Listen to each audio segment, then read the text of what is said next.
कोकण भूमी. या कोकण भूमीमध्ये अनेक रत्न आहेत, ज्यांचा इतिहास आपल्याला फारसा माहीत नाही. या मंदिराने अनेक मुघली आक्रमणं पाहिली, लूटपाट पाहिली, तरीसुद्धा ही मंदिरे आपले अस्तित्व टिकवून आहेत.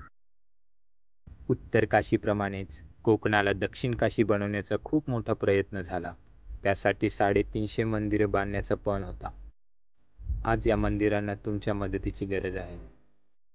नमस्कार मंडळी, पुन्हा एकदा आपल्या यूट्यूब चॅनलवरती मी सौरभ अजगोळकर सर्वांचं मनापासून स्वागत करतो. तर मंडळी, आज आपण अशा ठिकाणी जाणार होतो ज्या ठिकाणाला खूप मोठा इतिहास आहे. छत्रपती संभाजी महाराजांचा, शिवरायांचा. आज आपण चाललोय संगमेश्वर तालुक्यातील कसबा गावात असणाऱ्या सोमेश्वर मंदिरामध्ये, जे खूप दुर्लक्षित असं मंदिर आहे, ज्याच्याबद्दल फारसं कोणाला माहीत नाही. इथे आलात की इतिहास फार मागे घेऊन जातो, विचार करायला भाग पाडतो की आपण काय जपलंय. इथे येण्यासाठी सर्वप्रथम तुम्हाला संगमेश्वर गाठावं लागेल. आम्ही सकाळी संगमेश्वरला 10च्या सुमारास पोहोचलो. भूक खूप लागली होती, त्यामुळे गाडी बाजारपेठेकडे वळवली. 10च मिनिटात आम्ही नाश्ता आटपला आणि संगमेश्वरमधील कसब्यामध्ये प्रवेश केला. कसब्यातील कर्णेश्वर मंदिर हे सर्वांनाच माहीत होतं, पण आणखी एक मंदिर आपली वाट बघत होतं, ज्याकडे पर्यटकांचा खूप कमी ओढा असतो, ज्याच्याबद्दल कोणालाच माहीत नाही. या मंदिराबद्दल आम्ही खूप माहिती घेण्याचा प्रयत्न केला, तेथील दुकानांमध्ये सुद्धा विचारण्याचा प्रयत्न केला, पण कोणालाच या मंदिराबद्दल माहीत नव्हतं. त्यानंतर गुगल मॅपवर या मंदिराबद्दल माहिती घेण्याचा प्रयत्न केला आणि आम्ही गुगल मॅपच्या साहाय्याने या मंदिराजवळ पोहोचलो.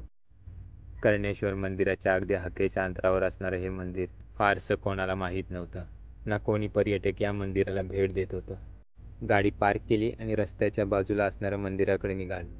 हे होतं संगमेश्वर तालुक्यातील सोमेश्वर हे मंदिर. ज्या मंदिराला 800 वर्षाचा इतिहास आहे. अनेक लढाया, अनेक युद्ध या मंदिराने पाहिली. याची साक्ष देत असलेला हा नंदी एकच सांगतो की हे युद्ध धर्माचंच होतं. ह्या 2 सुंदर वास्तू बघितल्या की मन अगदी कासावीस होऊन जातं. विचार करायला भाग पडतं की इतक्या सुंदर वास्तूवर हातोडं चालवताना थोडा तरी विचार केला नसेल का? धर्म नाही तर कला म्हणून या वास्तूकडे बघितलं नसेल का? या ठिकाणी 2 मंदिरं आहेत. एक जे पडलेल्या अवस्थेत होतं. शक्यतो या मंदिरामध्ये कोणीही प्रवेश करू नका, कारण यातील आतील खांब खूप कमकुवत झाले होते. मंदिराच्या बाहेर खूप मूर्त्या आणि जुन्या वस्तूच्या कलाकुसरी केलेल्या शिल्प आपल्याला पाहायला मिळतील. त्यापैकी हे एक शिल्प, ज्याची अवस्था खूप बिकट होती. अजूनही आजूबाजूला दगडांमध्ये खूप कोरलेली शिल्प आपल्याला पाहायला मिळतील. यांचं कुठेतरी संरक्षण करणे, संग्रह करणे काळाची गरज आहे.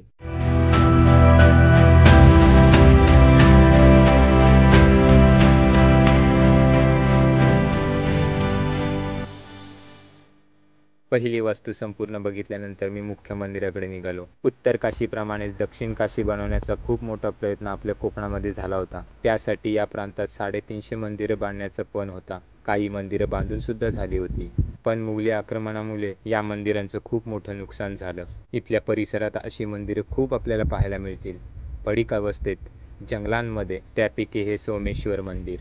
या मंदिरामध्ये सुद्धा प्रवेश करताना जपून करा. ना इथे कुठल्या लाईटची सोय होती, ना दिवा, ना पूजापाठ. ना कोणी इथे माणूस फिरकत होतं, ना कोणी या मंदिराला भेट देत होतं. संपूर्ण मंदिर हे काळोखीने ढकलं गेलं होतं. ना कुठली स्वच्छता या मंदिरामध्ये होती, ना या मंदिरामध्ये लोकांची गर्दी. या मंदिरातील शिवलिंगाचं दर्शन अक्षरशः मोबाईलच्या टॉर्चच्या साहाय्याने घ्यावं लागलं. शिवलिंगाचं दर्शन घेतलं आणि मंदिराच्या बाहेर पडलो. मंदिराच्या बाहेर पडत असताना इथल्या भिंतीवरची नक्षीकामं आपल्याला नजरेस पडतात. वेगवेगळी नक्षीकामं, वेगवेगळ्या मूर्त्या या भिंतींवरती कोरलेली आहेत. काही अर्धवट स्वरूपाची नक्षीकामं या खांबांवर रेखवलेली आहेत.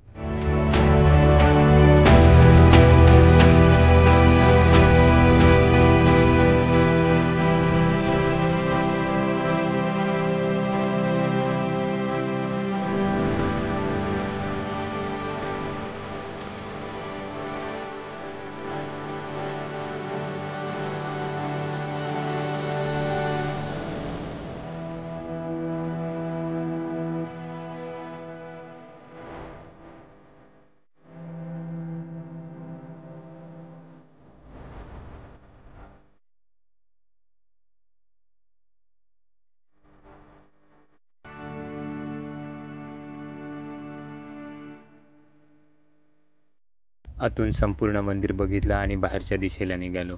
मंदिराच्या बाहेर तर मी पडलो होतो, पण माझ्यामधून मंदिर बाहेर पडत नव्हतं. मंदिरातील बाहेरील बांधकाम सुद्धा उत्कृष्ट पद्धतीचं आहे.